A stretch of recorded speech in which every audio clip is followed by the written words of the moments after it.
Namaste and welcome. Today I will be reading a response to a letter sent by email. This email reads, Dear Sruti, I feel more lonely in the experience of the ashram than I had ever felt prior to being there. And it's because it's not my life. It's not my experience. It's not my reality. I can't play the bongos anymore because of the pain in my arms. Maybe it's envy that comes up for me in this environment. Maybe I walk around and see people who, yes, suffer, but seem to have more freedom somehow. My experience is that I feel like I am actually dying, that there is no real future necessarily, no options to choose from, or just the experience of having to figure out how I can take care of my physical needs during the day, what I will be able to eat, how I will even just be able to be there. That's all I'm doing. I'm just thinking about my next meal and when I'm going to be able to take a rest.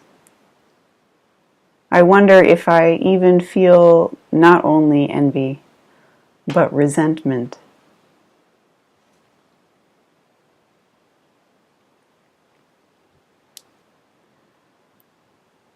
Thank you for sharing your perspective with honesty. Your perspective is also my perspective.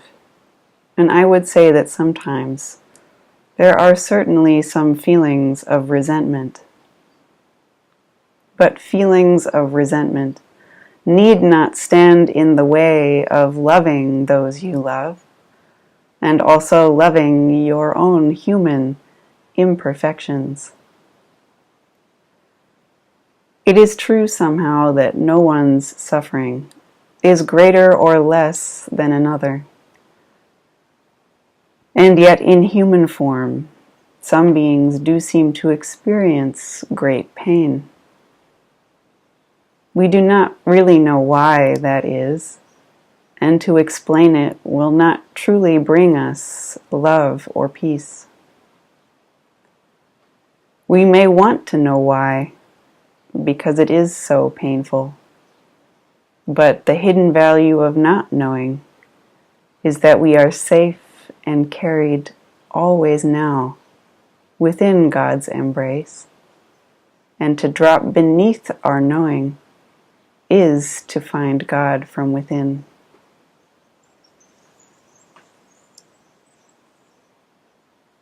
From God's embrace, it is safe to love imperfectly, because you feel God always loved you first, perfectly.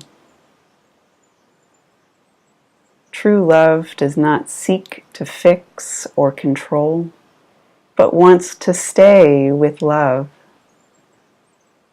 When we love someone, we just want to be near them, to feel their presence, to see love reflected in their eyes, in a divine romance. It is God Himself that you see, and your own self reflected back to you. Within our human imperfections, our feelings can be here, and can be acknowledged, and can be met with a deeper love that knows no feelings of fear or anger or envy, an unexplainable and ununderstandable love that knows no condition.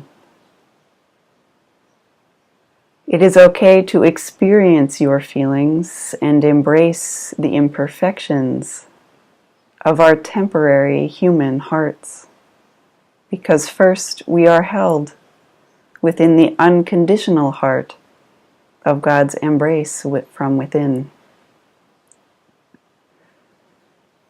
I have always shared my own experience out of love,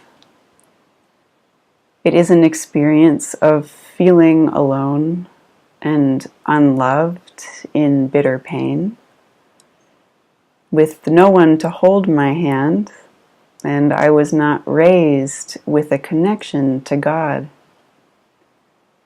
So this is a love story about finding God from within, about God finding me from within that physical pain.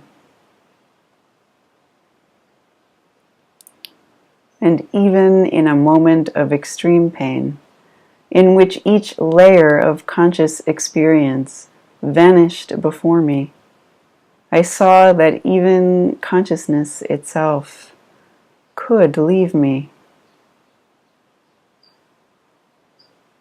If even consciousness can leave you, you need not be afraid. You find that you are the only one who never leaves, and that somehow you are always here. All is well. Who you are, you do not know. You cannot say, and you need not claim it. But you are free and whole and loved, always. The only one that never leaves, needs no time to exist, no healing, no nothing to be as you are. In each moment of your healing, you remain perfectly whole, as you always are now. Thank God that God is also always now. God is never not with you, and He never stops loving you. We can let God embrace our feelings and guide our daily living by staying as what is always now. Remain as you are, as what can never leave you. Stay with me, God says. I am all there is, and I love you. Incubate in this love. All of our awakening and healing and unique expressions of human love take place first within the power of love that is now, the power of now. Stay with what is now, and let this love heal and embrace each moment of any challenging circumstances you may experience.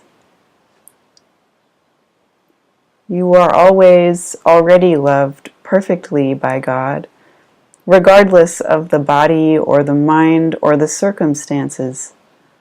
The body and the mind and the circumstances can become stuck, but God's love is never stuck, never not here, never not now. He is the only one who never leaves you and whose face never turns. You may find that this love is so strong that you even love those whose faces seem to turn, or those with whom you disagree, because this love is without reason. True love needs no reason.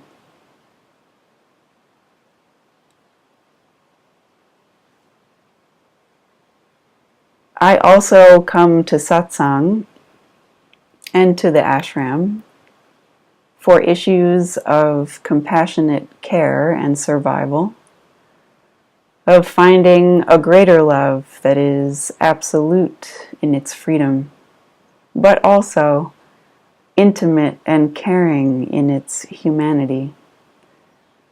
In my physical expression, with so much physical pain, I also feel often as though I am dying, and in order to rest with and accept the feeling of dying, I must feel God in a way that is nearer than near, deeply emotional, and with no separation from my practical needs in my daily life.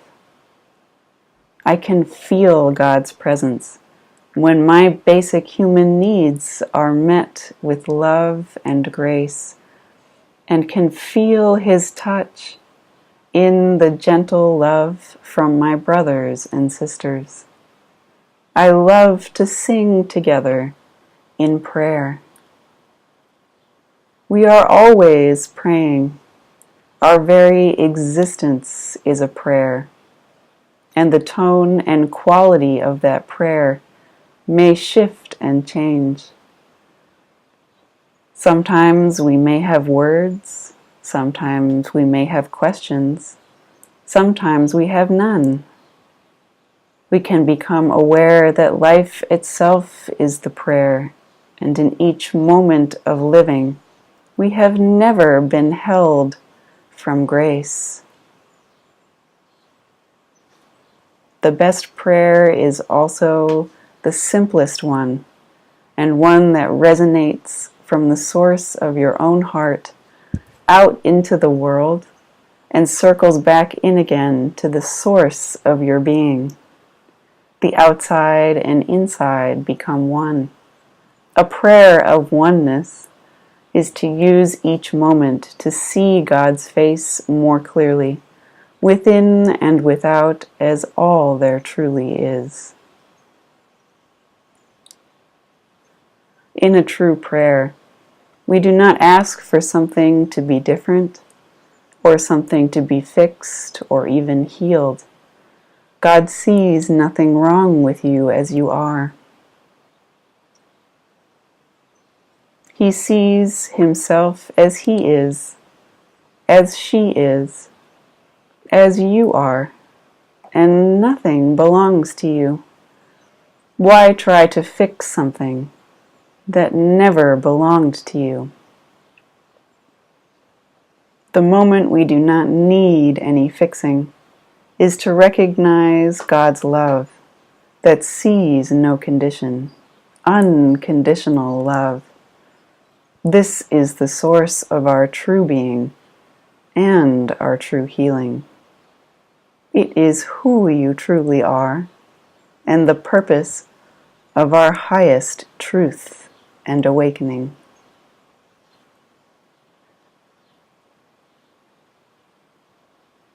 I prioritize love over understanding, and I know that God's love is the most free and feel it is the most kind.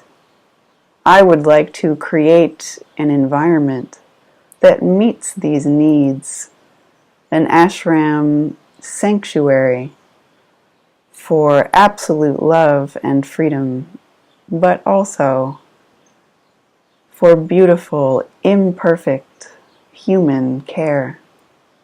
It is because it is what I would want for my own self, and I see you as my own self.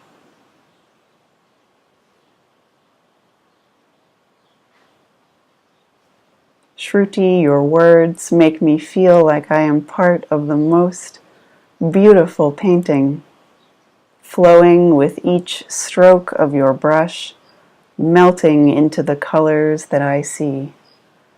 This is like being in another dimension, only I'm here, and I am in the reality that you speak of. So beautiful.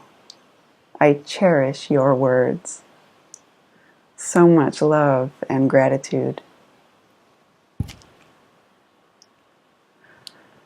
Thank you, thank you. You are so beautiful.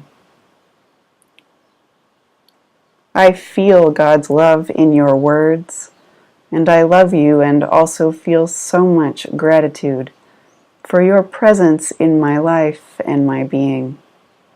This is the reality of love, one in which we can be both unique and together as one in the heart. Perhaps it is a delusion, but if it is, then it is the most beautiful one. It is a reality in which I see God always, and His face is your face. It is one in which the pain is not the same suffering that I remember, and in which I am free to love you as you are, and also ask with humility for help and care with this human pain that is so much a part of my daily experience.